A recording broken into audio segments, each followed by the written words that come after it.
आज सुबह 8 बजे की जो महकमा इरिगेशन की जो रिपोर्ट है उसके मुताबिक दोबारा से पानी जो है वो बढ़ना शुरू हो गया है। कुछ ऐसे लोग जो हैं वो घरों के अंदर बैठे हुए हैं जो वहां पर अपने घर छोड़ने को तैयार नहीं है।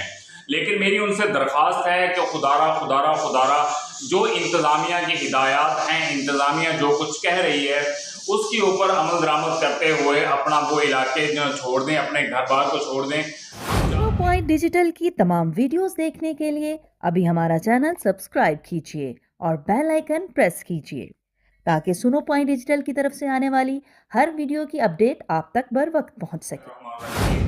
बिस्मिल्लाहिर्रहमानिर्रहीम। लाखों करोड़ों दुरूद व सलाम खातमुन नबीयीन हज़रत मोहम्मद सल्लल्लाहु अलैहि वसल्लम और आपकी आल पर। नाज़रीन, आज हम आपको दरिया सतलुज का एक अहम डाटा जो है वो शेयर करने के लिए जा रहे हैं और दूसरी जानब से कि दरिया सतलुज ने कितनी तबाही मचाई है। ज़ाहिर है कि ये जैसे ही इंडिया से निकलता है तो उसके बाद पाकिस्तान की हदूद में आते हुए बहुत सारे जो है वो तबाहियाँ मचाता हुआ पाकिस्तान में दाखिल होता है। और इस वक्त भी सूरत हाल जो है वो बहुत ही ज़्यादा गंभीर होती जा रही है कि दिन ब दिन पहले तो ये नज़र आ रहा था कि गन्ना सिंह से पानी जो है वो उतरना शुरू हो चुका है। लेकिन आज सुबह 8 बजे की जो महकमा इरिगेशन की जो रिपोर्ट है उसके मुताबिक दोबारा से पानी जो है वो बढ़ना शुरू हो गया है। तो उसी तरह आगे जो है वो सुलेमान की और हेड इस्लाम और सैफन के ऊपर भी यही सूरत हाल जो है वो दिखाई दे रही है कि पानी वहीं पर रुका हुआ है। पानी वहाँ पर से ना तो ऊपर जा रहा है ना नीचे आ रहा है। लेकिन आगे की जो सूरत हाल है वहाँ पर अगर देखा जाए तो डिस्ट्रिक्ट लोधरा की जो तहसील है कैरोड़ पक्का, वहाँ बहुत ज़्यादा नुकसान किए गए दरिया सतलुज की जानब से। और जैसे जैसे वो आगे आ रहा है लोधरा और बहावलपुर के इलाके जो हैं वो बहुत ज़्यादा इससे मुतासर हुए हैं। तो मैं आपको थोड़ा सा बताता चलूँ कि इस वक्त डिस्ट्रिक्ट लोधरा में जो है वो जो रेस्क्यू 1112 की जानब से अदाद शुमार सामने आए हैं वो यही सामने आए हैं कि इस वक्त तकरीबन 9800 अफराद हैं जिनको रेस्क्यू किया गया है रेस्क्यू 1112 की जानब से पूरे डिस्ट्रिक्ट लोधरा के अंदर। और उसके बाद पूरे ज़िले के तकरीबन 23 मौजा जात हैं जो इससे मुतासर हुए हैं सैलाबी सूरत हाल से।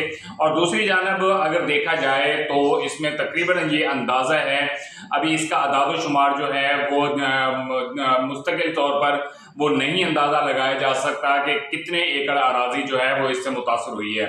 रेस्क्यू 1112 की जानब से जो उनकी जो उन्होंने अपने अंदाजे के मुताबिक जो इस वक्त हमें रिपोर्ट दी है उसके मुताबिक तकरीबन 16,000 एकड़ हैं जो इससे मुतासर हुई है। लेकिन अभी ये कंफर्म नहीं है कि कितनी मुतासर हुई है। ये तो जिस वक्त पानी ख़त्म होगा तो उस वक्त ही देखा जाएगा कि कितनी ज़रई अराजी है जो इससे मुतासर हुई है। तो अगर मैं इस वक्त आपको ये बताता चलूँ कि इस वक्त सूरत हाल जो है वो हेड गंडा सिंह के ऊपर पानी कुछ दिन पहले जो था वो 74,000 क्यूसेक था, लेकिन इस वक्त दोबारा से बढ़कर वो 98,000 क्यूसेक पर जा चुका है दोबारा से। और हेड सुलेमान की अगर मैं बात करता चलूँ वहाँ पर इस वक्त आज की जो सुबह 8 बजे की जो रिपोर्ट है महकमा इरिगेशन के मुताबिक वो 70,000 क्यूसेक जो है वो इस वक्त हेड सुलेमान की के ऊपर चल रहा है। आगे अगर हेड इस्लाम की बात करते हैं तो हेड इस्लाम पर भी इस वक्त तकरीबन 82,000 क्यूसेक जो है वो पानी इस वक्त चल रहा है वहाँ पर। तो आगे उससे जो है वो हेड सैफन आ जाता है। हेड सैफन भी इस वक्त तकरीबन 84,081 क्यूसेक जो है वो इस वक्त पानी वहाँ से निकल रहा है, आगे की जानब ये खारिज हो रहा है। लेकिन यहाँ पर मैं आपको ये बताता चलूँ कि कुछ आबादियाँ ऐसी हैं जहाँ पर हमने भी देखा और जो सोशल मीडिया पर जो वीडियोस सामने आ रही हैं वो भी इसी चीज़ के ऊपर यही हैं कि कुछ ऐसे लोग जो हैं वो घरों के अंदर बैठे हुए हैं जो वहाँ पर अपने घर छोड़ने को तैयार नहीं है। लेकिन मेरी उनसे दरख्वास्त है कि खुदारा खुदारा खुदारा जो इंतज़ामिया की हिदायत हैं, इंतज़ामिया जो कुछ कह रही है उसके ऊपर अमल दरामद करते हुए अपना वो इलाके छोड़ दें, अपने घर बार को छोड़ दें। हम जानते हैं कि इलाका और अपना घर छोड़ना इतना आसान नहीं होता, अपने कीमती सामान छोड़ने जो है वो इतने आसान नहीं होते, लेकिन अपनी जानों से बढ़कर जो है वो कुछ नहीं है। तो खुदारा रेस्क्यू 1112 जो है वो भी ऐलानात कर रही है। इंतज़ामिया भी जो है वो वक्तन फ़वक्तन असिस्टेंट कमिश्नर और डिप्टी कमिश्नर साहबा जो हैं वो भी डिस्ट्रिक्ट लोधरा में वो भी अपने इलाकों में जाकर वहाँ पर हर जो भी इलाका पता चलता है कि ये अफेक्ट हो सकता है सैलाबी सूरत हाल से, तो वहाँ जाके लोगों को निकालने की कोशिश कर रहे हैं। तो खुदारा मेहरबानी फरमाकर मेरे तमाम लोगों से यही गुजारिश है कि महफूज मकामात पर चले जाएं, अपनी इस ज़िद को छोड़ दें कि जो ये ज़िद बनाकर बैठे हुए हैं कि जी नहीं जी हमने अपने घर को छोड़कर नहीं जाना। तो लिहाजा मेहरबानी फरमाकर अपने इलाकों को, अपने घरों को छोड़कर महफूज मकामात पर चले जाएं, क्योंकि इस वक्त जिस तरह देखा जा रहा है कि पीछे हैडगंडा सिंह पर पानी की जो तादाद है, पानी की रफ्तार है वो तेज़ हो रही है और पानी बढ़ रहा है पीछे से। तो अभी इसके बारे में कुछ नहीं कहा जा सकता कि ये सैलाब कितने अरसे तक रह सकता है। तो दूसरी जानब हमारे पास एक और रिपोर्ट आती है कि रेस्क्यू 1112 जैसे अपनी जानों को दांव पर लगा के, अपनी जानें खतरे में डालकर लोगों की खिदमत कर रही है, लोगों को वहां से निकाल रही है।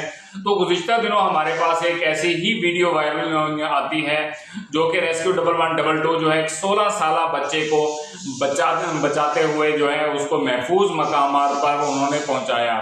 तो जैसे ही उनको पता चला कि बच्चा जो है 16 साल का लड़का वो डूब रहा है पानी में, तो रेस्क्यू 1112 ने फौरी तौर पर वहां पर एक्शन लेते हुए वहां पर पहुंची उनकी टीम, और उसके बाद वहां से उस बच्चे को बाहिफाजत निकाल कर बाहर लेकर आए।